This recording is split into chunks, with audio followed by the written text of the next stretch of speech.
माशी तौर पर अगर बात की जाए तो मुल्क तबाह हो चुका है।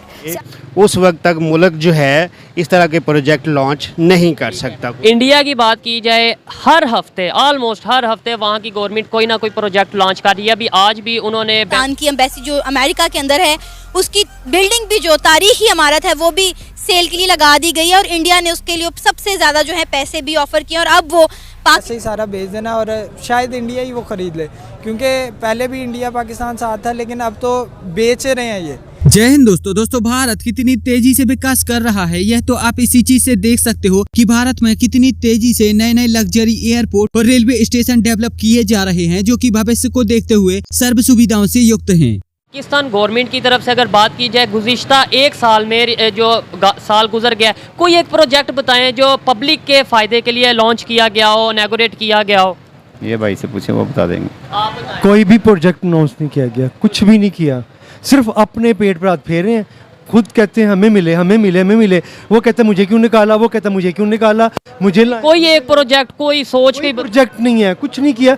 कम से कम एक पब्लिक ट्रांसपोर्ट ही शुरू कर दें। हमने मसलन आउट ऑफ सिटी जाना है, बहरिया है या कहीं अपने सिटी में कहीं जाना है, तो हमारे लिए ट्रांसपोर्ट ही नहीं है।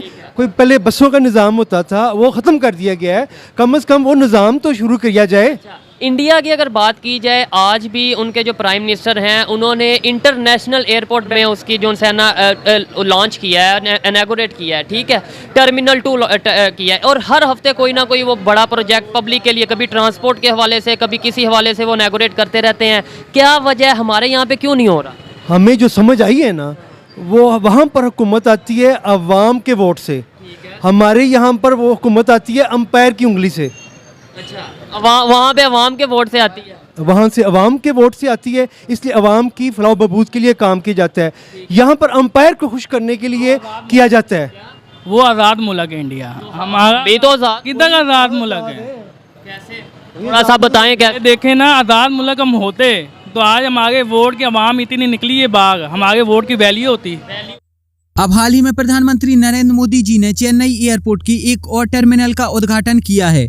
इस एयरपोर्ट की टर्मिनल बिल्डिंग को बहुत ही लग्जरी और अनूठे तरीके से बनाया गया है, जिसमें आपको भारतीय संस्कृति का नजारा दिख जाएगा। इस टर्मिनल की बिल्डिंग की दीवारों पर आपको स्थानीय कलाकृतियों की एक ऐसी अनूठी कलाकारी दिख जाएगी जिसे देखकर आपका मन मोहित हो जाएगा। और आखिरकार मन मोहित हो भी क्यों ना, सरकार ने इस परियोजना को सफल बनाने के लिए 1260 करोड़ रुपए निवेश किए हैं। चेन्नई एयरपोर्ट के टर्मिनल की एक और नई बिल्डिंग बन जाने की वजह से जो तमिल भाई बहन हैं उनको यात्रा करना और भी ज्यादा सरल और सुविधाजनक बन जाएगा। चेन्नई एयरपोर्ट का न्यू इंटीग्रेटेड टर्मिनल 2,20,972 वर्ग मीटर के क्षेत्रफल में फैला है। यह एयरपोर्ट प्रति घंटा 45 विमानों की आवाजाही संभालने में सक्षम है और इस एयरपोर्ट में यात्रियों को कई सुविधाएं और कई अन्य आधुनिक सुविधाएं प्रदान की जा रही है। इस एयरपोर्ट की नई टर्मिनल बिल्डिंग बन जाने की वजह से जो चेन्नई एयरपोर्ट में हर साल तकरीबन 2.3 करोड़ यात्रियों को संभालने की क्षमता थी, वो अब बढ़कर 3 करोड़ यात्रियों को संभालने की क्षमता तक पहुंच जाएगी। और इस चीज का डायरेक्ट फायदा मिलेगा चेन्नई और तमिलनाडु के लोगों को, क्योंकि इसकी वजह से तमिलनाडु में टूरिज्म बढ़ जाएगा। देश विदेश से लोग तमिलनाडु में घूमने के लिए आएंगे और इससे तमिलनाडु की सरकार बहुत सारा पैसा कमा पाएगी। साथ ही साथ इसकी वजह से यातायात के साधन भी बहुत ही ज्यादा सुलभ हो जाएंगे और इसकी वजह से विदेशों में यात्रा करना भी बहुत ही ज्यादा आसान हो जाएगा। और इसका फायदा केवल और केवल तमिलनाडु के लोगों को ही नहीं बल्कि पूरे भारत को मिलने वाला है। हालांकि अब अगर आपको हमारी वीडियो अच्छी लगती है तो प्लीज इस चैनल को सब्सक्राइब करके बेल आइकन भी दबा लीजिए और साथ ही साथ आप हमें इंस्टाग्राम पर भी फॉलो कर लीजिए। इसकी लिंक आपको डिस्क्रिप्शन में मिल जाएगी। पीएम मोदी ने तमिलनाडु में इसी के साथ साथ वंदे भारत एक्सप्रेस का भी शुभारंभ कर दिया है। केंद्र सरकार तमिलनाडु के लोगों के लिए भी कई नई नई परियोजनाएं लेकर आ रही है, जिसके बारे में प्रधानमंत्री मोदी जी ने अपने भाषण में विस्तार से बताया है। भारत सरकार का कहना है कि तमिलनाडु पूरे भारत में एक मैन्युफैक्चरिंग हब के तौर पर उभर रहा है और ऐसे में तमिलनाडु के लोगों के लिए हाई और एडवांस सुविधा प्रदान करना ये हमारा कर्तव्य है और हम इस चीज पर दिन रात मेहनत कर रहे हैं।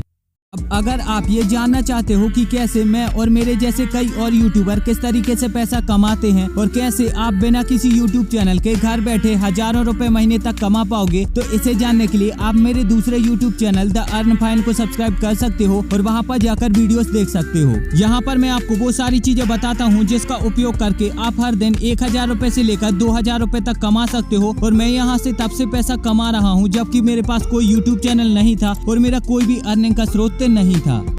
फिर आप ही कोई दे देती हूँ। हमारे आसपास की कंट्री है, पड़ोसी कह सकते हैं। इंडिया का है। कैसे आपने कहा इंडिया है? पड़ोसी वाला सिर्फ वही है। रेलवे उसकी अच्छी है ना, रेलवे इंडिया की रेलवे जो है वो बेहतर है। इंडिया इतना तरक्की याफ्ता नहीं है, हम तो पाकिस्तानी यही कहते हैं। तरक्की याफ्ता एक्चुअली आपको पता नहीं कि मेरा ताल्लुक भी रेलवे से ही है। अच्छा। रहा है, अब नहीं है, लेकिन मुझे ये साद रफ़ीक साहब के साथ सफ़र करने का मौका मिला था। जब वो मिनिस्टर थे तब मैं भी जॉब में था। अच्छा। तो वो इंडियन रेलवे में उन्होंने सफ़र किया हुआ है। तो उनका बेटा छोटा सा था साथ उनके, जब वो मेरे साथ थे, तो अपने बेटे से वो पूछ रहे थे कि भाई हमारी रेलवे अच्छी है या उनकी अच्छी है।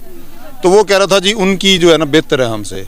तो वो मिनिस्टर खुद थे उस वक्त, साद रफ़ीक साहब। अब दोबारा है, लेकिन मैं पिछले टेन्योर की बात कर रहा हूँ। अच्छा। जब पिछली मरतबा वो मिनिस्टर, क्योंकि उनके बेटे ने, एक मिनिस्टर के बेटे ने कह दिया कि भाई वो है अच्छी, मतलब एक चीज़ है। हम यहाँ अगर देखें ना, हमारे दिलों में इतनी नफरत बढ़ गई। गलत है ये। क्यों गलत है? ये इसलिए गलत है क्योंकि इंडिया कभी भी नहीं चाहता कि पाकिस्तान खुद मुख्तार मुल्क बने। पाकिस्तान अपने पाँव पे खड़ा होकर अपने लोगों के बारे में सोचे। क्या हम चाहते हैं कि इंडिया हमसे आगे बढ़े? कभी भी नहीं हम चाहते। देखे ना, जो भी अब देखे मईशत का दौर है, कोई भी कंट्री ये नहीं चाहेगी कि हमसे दूसरी कंट्री इकोनॉमिकली आगे निकल जाए। और आप देख ले, पाकिस्तान तो खुद कुछ नहीं कर रहा है। इसी में हम स्पेशल मेंशन करते हैं कि इंडिया नहीं चाहता, इंडिया नहीं चाहता। भाई कोई भी मुल्क नहीं चाहता कि हमसे कोई दूसरा मुल्क आगे निकले। बिल्कुल ऐसे ही है। हर कोई खुद स्ट्रॉन्ग होना चाहता है सर। इसी में अगर हम ये बात सोच के बैठ जाएंगे वो नहीं चाहते हैं, उनको हम दुश्मन मान लेंगे। हम सर टमाटर प्याज उन्हीं से लेते हैं, कॉस्मेटिक्स की चीज़ें हम उन्हीं से लेते हैं। क्या तब हमें बुरे नहीं लगते वो? नहीं, बिल्कुल वो आपकी बात सही है।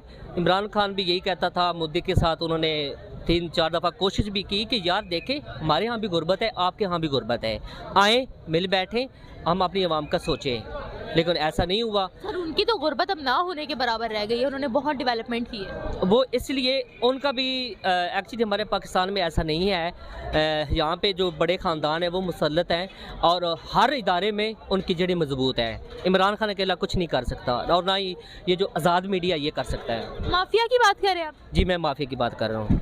हर इदारे में माफिया मुसल्लत है। अभी आपने देखा है वो इलेक्शन कमिश्नर इंडिपेंडेंट उसको होना चाहिए, लेकिन वो हुकूमत का साथ दे रहा है। वाई? क्योंकि ये जो हुकूमत है वफाकी, सबसे बड़ा फॉल्ट हमारा पता क्या है कि हमारे हर इदारे में ना दूसरे सेक्टर्स की इन्वॉल्वमेंट बहुत ज़्यादा है। जी बिल्कुल बहुत ज़्यादा इन्वॉल्व है ये इदारे। ये अपने हदूद में रह के काम नहीं कर रहे हैं। हालांकि केवल तमिलनाडु ही नहीं बल्कि भारत सरकार अलग अलग स्टेटों के लिए कई और अन्य परियोजनाओं पर काम कर रही है। तो अब आप मुझे बताइए कि आपके स्टेट में भारत सरकार कौन सी नई परियोजना लेकर आ रही है और साथ ही साथ इससे आपको क्या फायदा होगा, मुझे नीचे कमेंट में जरूर बताएं। एंड अगर ये वीडियो अच्छी लगी है तो प्लीज इस चैनल को सब्सक्राइब करके बेल आइकन जरूर दबाएं।